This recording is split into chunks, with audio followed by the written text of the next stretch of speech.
Ikaw, Bongo. Kumpare ka.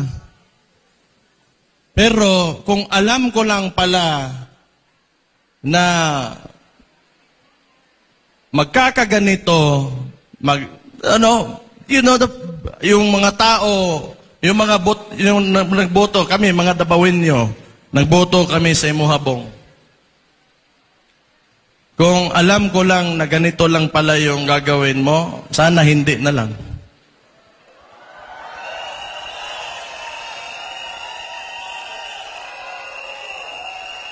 Sa totoo lang Sa totoo lang.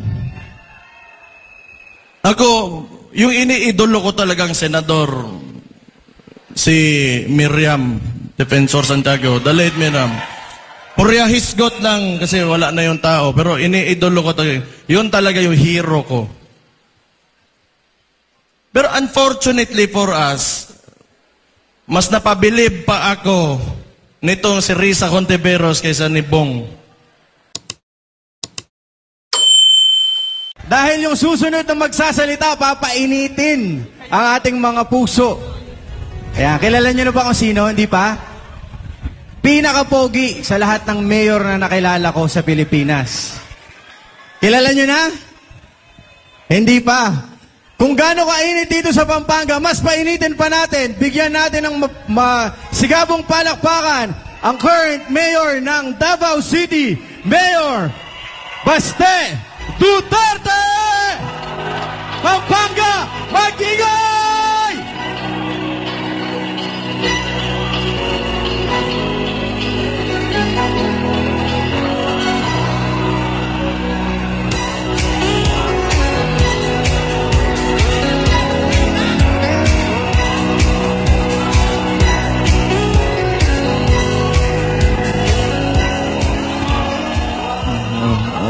Okay na, tama na. Upo na, upo.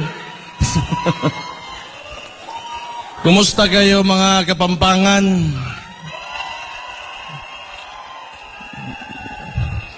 Galing ako doon sa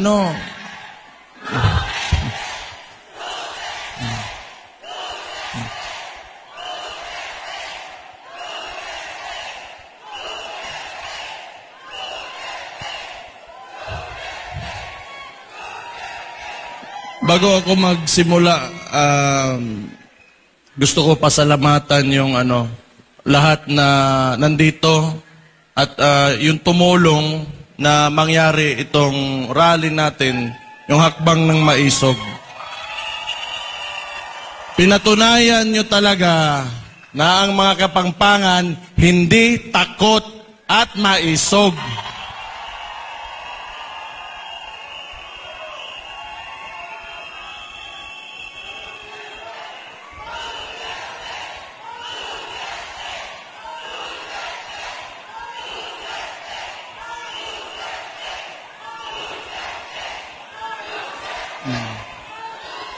Ayan.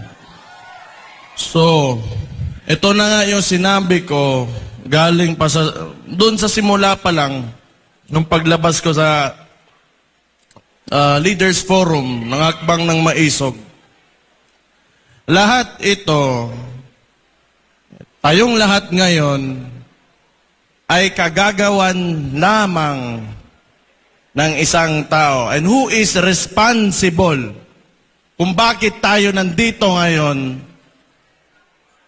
nagsasama-sama at gusto mag-express ng mga sentiments natin. Sinabi ko yan, simula pa lang, wala sanang ganito kung maayos lang yung presidente natin.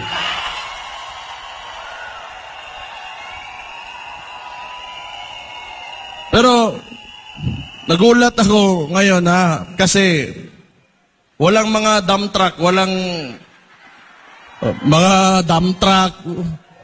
Hindi nila kinaya yung mga Kapampangan. Putang ina, tunay na maisog ng Kapampangan.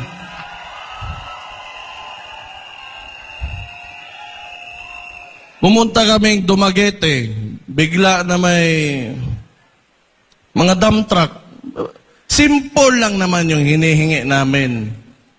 Hindi naman siguro lahat ng tao o may tao sa mundong ito na tama lahat ng ang ginagawa. Yung gusto lang natin is the right to express ourselves. At yun na lang yung hinihingi natin, ayaw pa. Baka ang sunod niyan, hindi na tayo pwedeng huminga. Ano bang problema talaga ng... It's a very confusing administration, actually, sa totoo lang. Hindi ko maintindihan yung mga kilos o mga ginagawa. Parang ako mayor ako ng Davao. Ako si Sebastian Duterte, yung mga hindi ako kilala ha. Ako yung mayor ng Davao. Ngayon,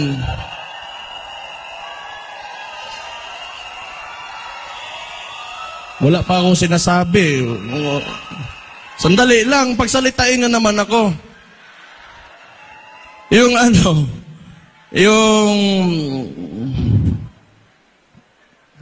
ganito ha. Ako, local executive ako.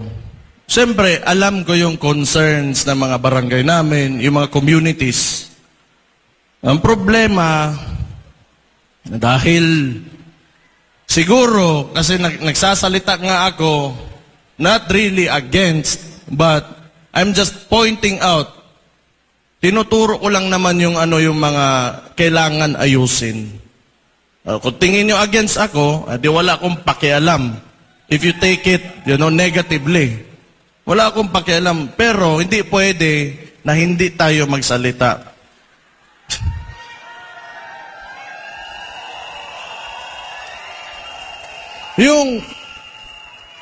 Hindi ito rule of a single person.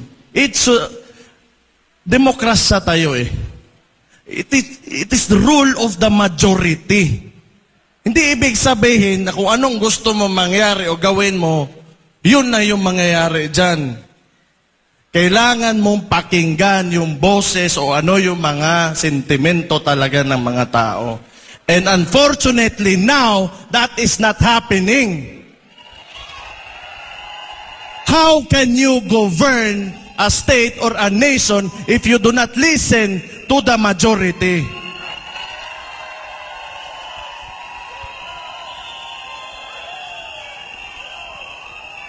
Ang style nito, ewan ko lang, ha? Pero, teorya ko lang. Palagay ko, siguro, ang iniisip nila, kasi matagal to nag-upo, yung pamilya nila eh. 20 years, more or less 20 years yan, yung tatay niya,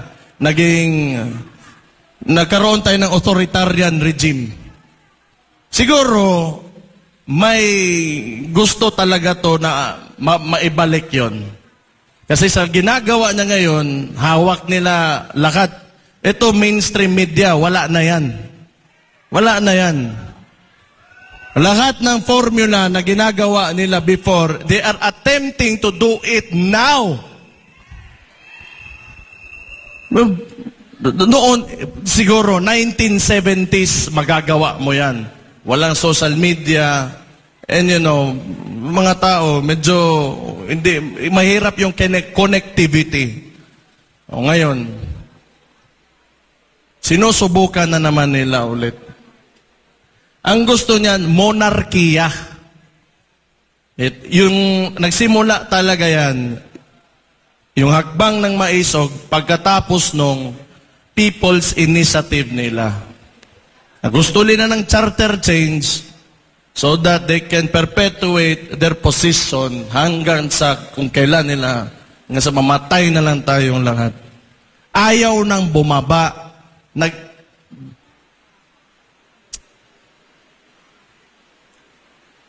Hindi, kaya nga, naiisip ko, talaga bang walang hiya? Na sobrang walang hiya talaga? O tanga?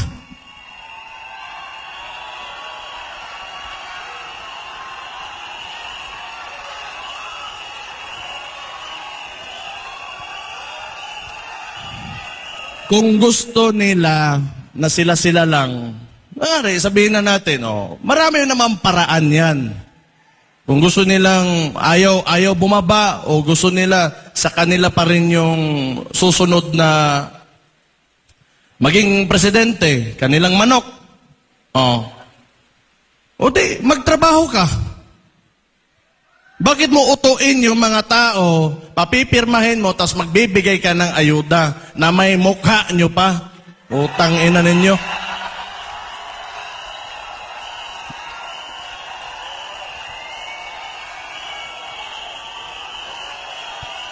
That is also one reason kung bakit, alam niyo, nandito talaga ako.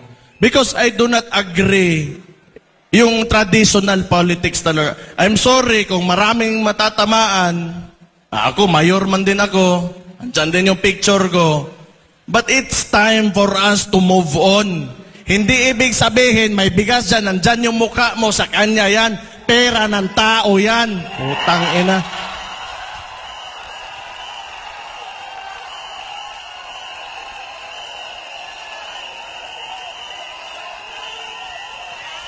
Alam nyo, pag lagi tayong nandito sa cycle na yan, yung mga practices talaga ng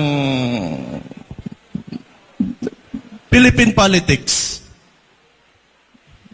pa-picture-picture, kada may magbigay ng pera sa mga kailangan, may picture talaga nakaabot, ipopost, kunwari sa kanya yung pera na yon, hindi naman talaga. Huwag na kayong maniwala sa ganon. Kailangan, we have to go beyond that.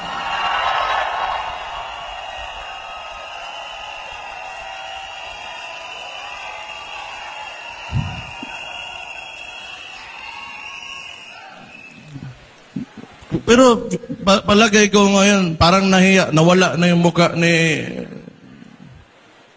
Nahiya rin. Meron din palang hiya.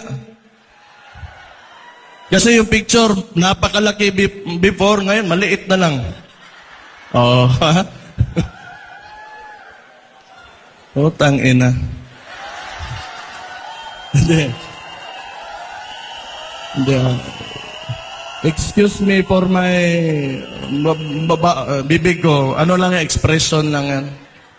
It's a frustration actually. That's why. Dapat ito lang talaga. Balik ako sa People's Initiative. Utuin mo yung mga tao. Kasi yung takbo pa ng... may Senate hearing man yun. Senator Amy Marcos was there. Nakita talaga, may findings talaga na nangyari yon, na niloloko nila yung mga tao. Sa dami mong problema and the opportunity that you have being a head of state, a president, or like a couple of people who are in the highest places in government, positions in government, ang dami mong pwedeng ayusin, but your unang-una mong priority is magpatagal lang ng wala pa ka magpakita ka naman ng kahit may ginawa ka lang. Wala talaga. Tingin nila, yung buhay ng Pilipino, ganun lang kadali.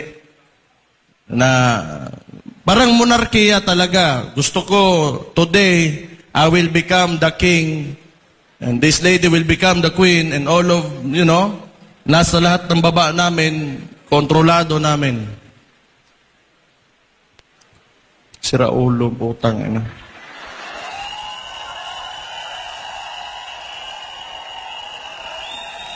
Tingin nyo ba normal yan? Kaya nga, either makapal talaga yung mukha mo na ayaw mo dumaan ng election,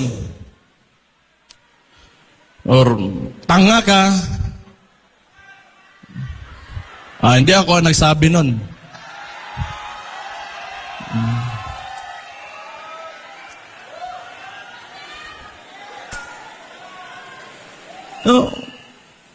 O tapos ngayon, siyempre pumalag yun kami. May mga ibang probinsya din. Yung si Governor Hubahib ng Davao del Norte. So, nagparali sa doon. Anong ginawa ng mga gago? Sinuspende. Actually, I'm really surprised kung bakit hindi pa ako suspended ngayon.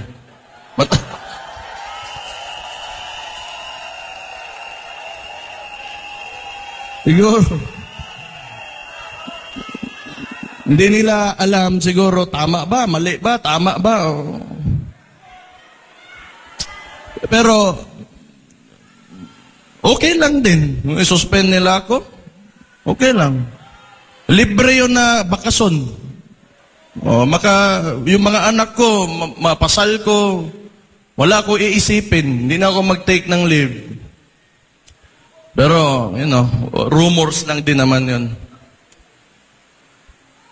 Sinuspende nila si Governor Hubahib pagkatapos ng hakbang ng Maisog. Kasi, sa kanila, hindi pwede na magsalita ka. Hindi pwede na may ibang tama or may punto ka. Kailangan sila lang yung tama lagi. Saan yung utak nito mga to?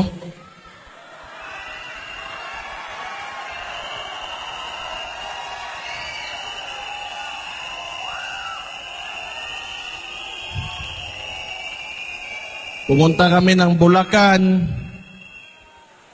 Ang hakbang ng Maisog, nag-attempt sa Bulacan. Hindi natuloy. Ang dami nilang exhibition. Gamit pa yung mga tao sa gobyerno. Sa Dumaguete, it was the same thing.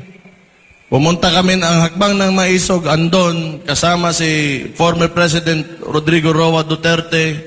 Nilagyan nila ng mga truck yung part kung saan dapat yung demonstration.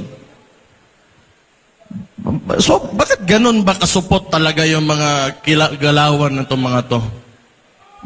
Di na lang pwedeng hayaan na lang. Maglaro lang kayo ng patas. Sumatotal, wala man talagang masasaiyo ang lahat nitong mundong ito. Walang ganun. Walang ganun. Kahit kung sabihin mo, napakagaling mo, may isa talaga, 2 tao dyan na will disagree with you. And hindi pumapasok sa utak nila.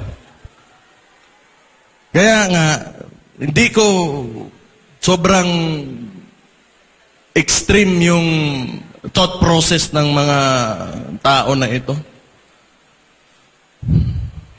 Pagkatapos Dumaguete, so kailangan naming lumabas, lumipat, yung mga tao naglakad pabunta sa ibang park kung saan tinuloy yung demonstration. So pahihirapan katalaga nito nila. Pagkatapos naman, yung malala sa Tacloban, yung ginawa nila, naglagay pa rin ng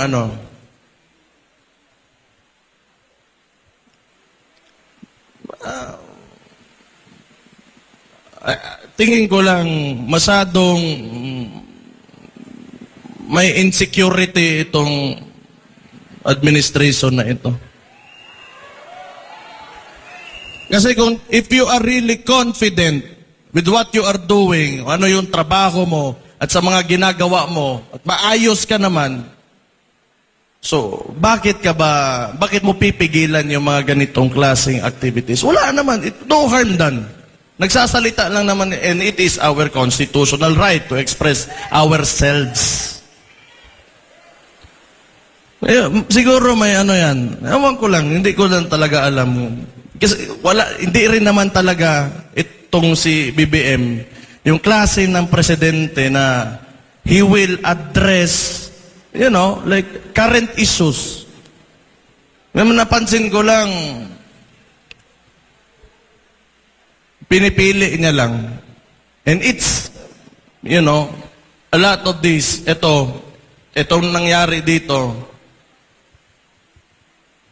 Alam ko yan kasi mayor ako. Isipin na lang natin, nasa isang barangay, may nangyayari na ganito.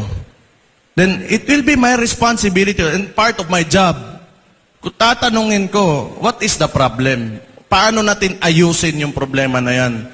Paano natin para matapos na lahat at mapayapa tayo ang lahat? Pero wala akong makitang attempt talaga from this administration na gawin yun. All they do, pagkatapos ito, marami na naman yung mangyari sa Davao. Katulad nung, ito talaga. Ako, mayor ako. Ayaw ko yung mga tao sa Davao, bangag. Ayaw ko ng drugs, di ba? Ayaw ko ng mga tao doon kumakain ng sabo o ano-ano dyan. So, you know, wala naman talagang sinabi ko, I'm declaring war on drugs. This city is against drugs. O anong ginawa nila? Nirelieve nila 36 ka pulis. Wala naman ako inutusan. Tanga talaga.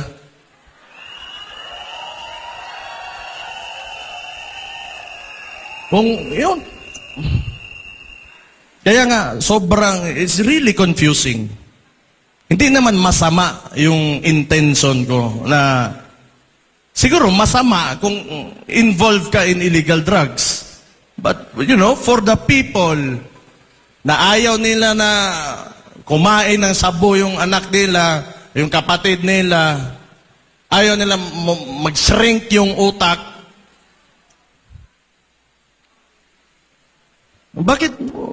Why is it an issue for them? Itong DILG. Bakit ang dami nyo maniobra para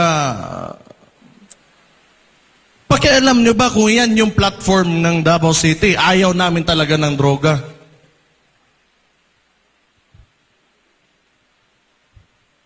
What? So, does it mean that you are supporting illegal drugs?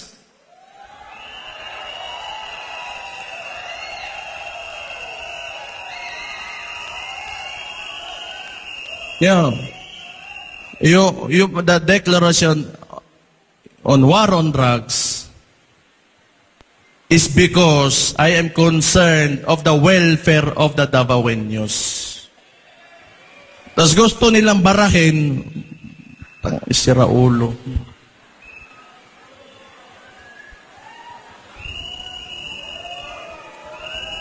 Ang daming, tapos read, eto pa. Ang nangyari doon, yung ginawa nila sa property ni Pastor Kibuloy,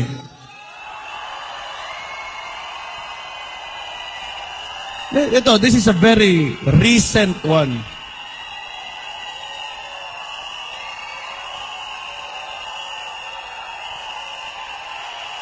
Makinig kayo. Dali lang.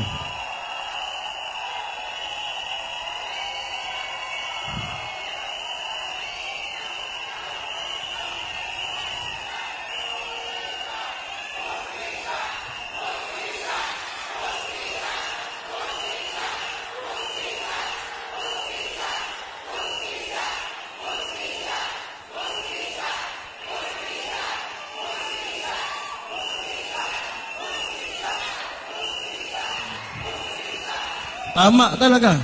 Yan ang wala talaga sa Pilipinas. Hustisya.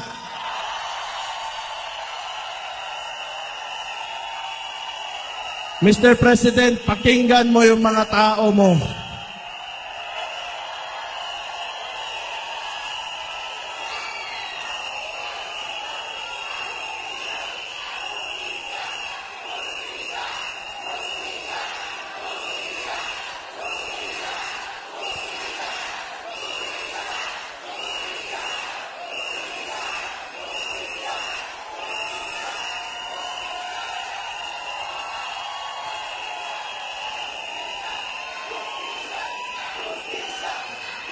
Ayan. Oh, kanino kagagawan to? Huwag niyo sabihin, yung regional director. Huwag nyo sabihin ako. Huwag nyo sabihin yung CPNP. 3 rehiyon ng mga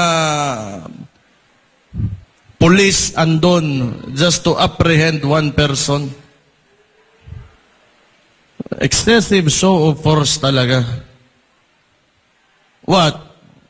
Are you trying to intimidate us? Mahiya naman kayo, putang ina nyo. Ang mga tao ang naglagay sa inyo dyan.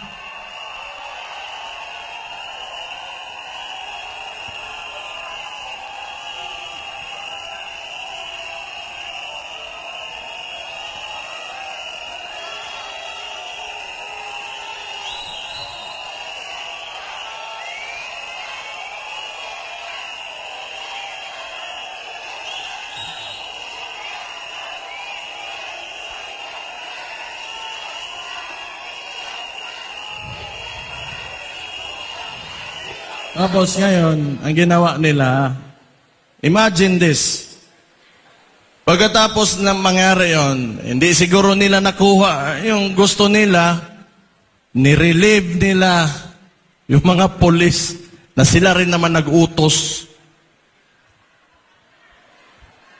Puta, sira ulo talaga.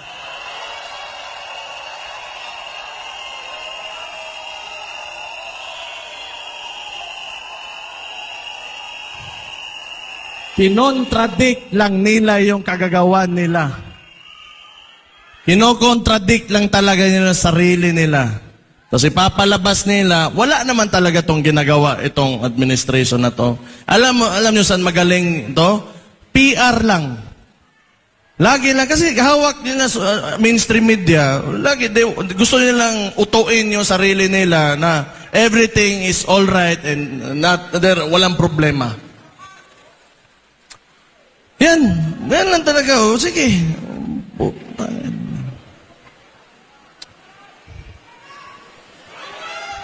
Tapos gusto pa ng...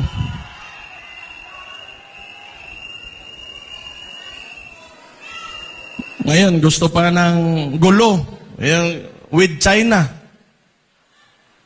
Pwede ka naman, you can approach, the best way to approach, especially pag territorial conflict is through diplomacy talaga yan. Sino ba naman gusto nga makipagpatayan ka dyan? Nagsalita na nga yun dito kanina.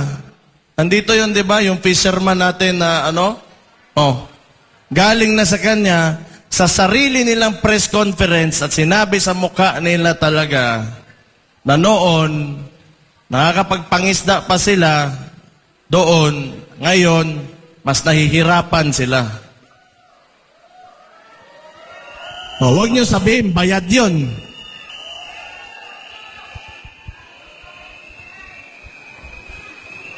Kailangan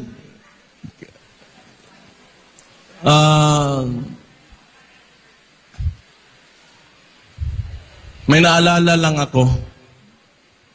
Buti pa kayo, mga ordinaryong Pilipino, mga Kapampangan, at saka yung mga dumayo dito.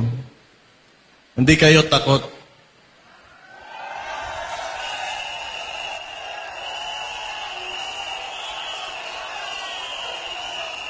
Pero, tingnan natin yung Congress natin ngayon at yung Senado. May maistog ba? Ni isa wala. Sabagay, ang lehislatura, mukhang pera talaga yung mga yan. Sana wag lang sila magalit kasi totoo naman. Mukhang pera. Hindi siguro lahat, pero mukhang pera yung mga yan. Kasi power, the legislative body is the power of the purse. Diyan dumadaan lahat ng pera eh. So, lahat ngayon, soft projects, katulad nung isang, may video, sa Davao, sa Digos, may binigay na ayuda, kinuha ng barangay yung 8,000, ang binigay doon sa recipient is only 2,000. So, pag soft projects talaga, mabilis lang yan. And they are all funneling the budget on soft projects. So, kayo na bahala mag-isip kung ano yan. Ikaw, Bongo. Kumpare ka. Pero kung alam ko lang pala na magkakaganito, yung mga tao, yung nagboto kami, mga Dabawinyo, nagboto kami sa Imuhabong. Kung alam ko lang na ganito lang pala yung gagawin mo, sana hindi na lang.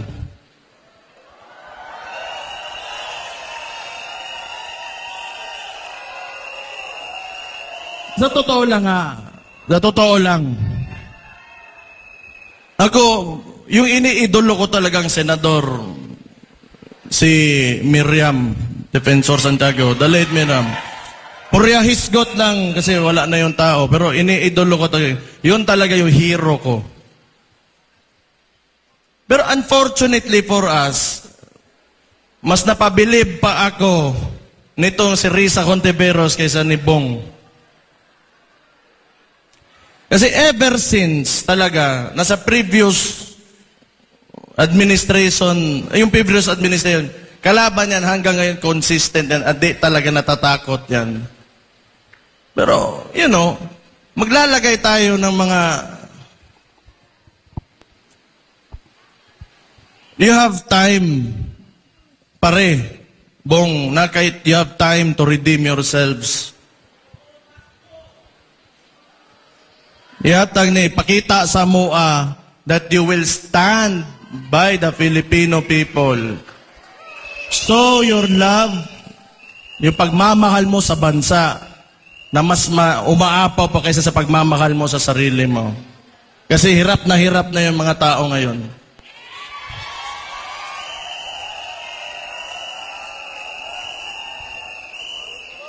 Ikaw ba naman, pramisan ka ng 20 pesos na bigas.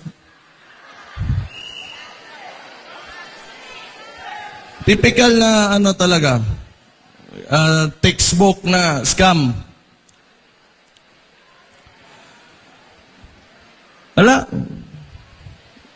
Talaga. Pangloloko. Pangloloko lang talaga nakikita ko. Abuse of authority. Lahat ng pinapakita ng administrasyon na to is not a good example, for our current leaders and our future leaders. Kung yan yung pinapakita na ugali, kultura, and ways of handling government, then kawawa naman yung Pilipinas talaga. Kawawa naman. Sana naman matapos na itong yung practices ng mga trapo talaga. Nakakapagod na rin. Sa tagal na panahon, yung problema talaga ng Pilipinas, alam nyo, corruption talaga. Corruption talaga. Magandang gawin, naiisip ko, ibalik mo yung death penalty. Isama mo yung corruption, plunder, bribery. Tingnan natin kung may tatakbo ba dyan sa Congress at Senado na yan.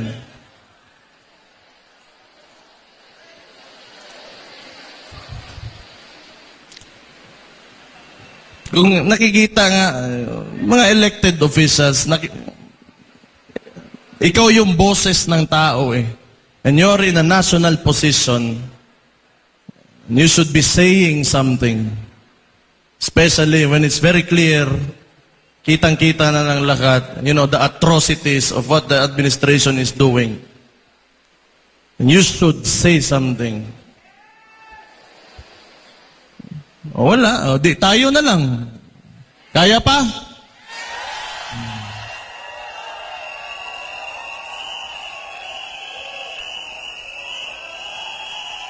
Pero alam nyo, hindi ako naniniwala na hindi kaya talaga ng Pilipino. Kailangan lang talaga may faith lang kayo, may paniniwala lang kayo na maiangat talaga natin yung bansa natin. Kasi kung hindi, wala sana tayo ngayon dito.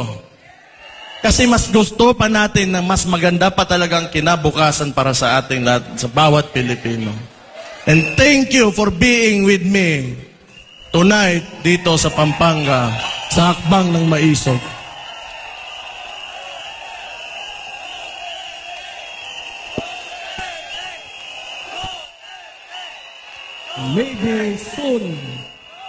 Maybe soon, you know, yung mga anak natin, yung mga our grandkids, yung mga apo natin, they will be living in a better Philippines, na mas maganda, mas maayos, mas maligaya na Pilipinas. So, salamat for being with us sa Hakbang ng Maisog. Ituloy nyo lang. We share the same sentiments. Gusto natin ng maayos na kinabukasan at may seguridad para sa mga susunod sa atin. The future generation. Yun talaga yung mahalaga. Someday, hindi na nila pagdaanan pa yung mga dinadaanan natin yan. We should give them, you know, better problems than what we have now. And I think that is the ultimate goal and our ultimate responsibility as parents and as elders sa bansang ito. So, kailangan sama-sama talaga tayo, united tayo with one cause na at isang paniniwala na makakamit natin mas maliwanag at mas progresibo, magandang Pilipinas pagdating ng panahon.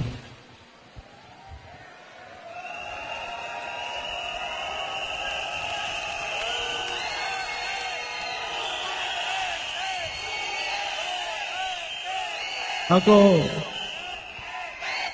nagkakaroon lang din ako ng pag-asa dahil nandyan din kayo. Hindi rin kayo, huwag kayo mawawalan ng pag-asa.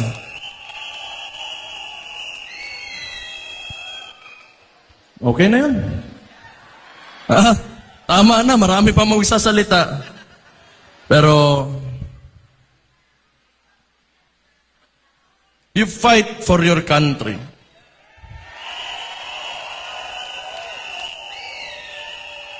Because as it seems now, nobody is, kundi tayo lang mga tao na nandito sa mababa lang.